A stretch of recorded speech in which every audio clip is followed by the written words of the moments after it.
আমাদেরকে যদি আমরা পরিপূর্ণ মুসলমান বানাতে চাই, পাকাপোক্ত মুসলমান যদি আমরা নিজেকে এস্টাবলিশ করতে চাই, আমাদেরকে স্যাক্রিফাইস করার যে মনোমানসিকতাটা রাখতে হবে।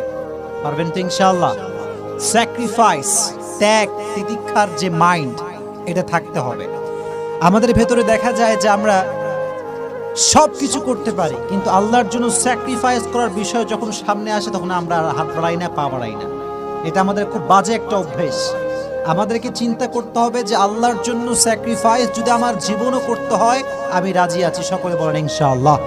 এটা হচ্ছে স্যাক্রিফাইস। এই শিক্ষা আমরা কোত্থেকে পাই?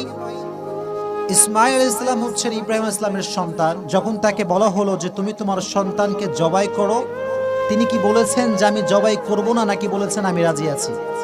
রাজি আছি। এটা হচ্ছে এখান থেকে শিক্ষা। উনি যখনই বলেন আমি রাজি আছি, তার শিক্ষা হচ্ছে এই যে উনি আল্লাহর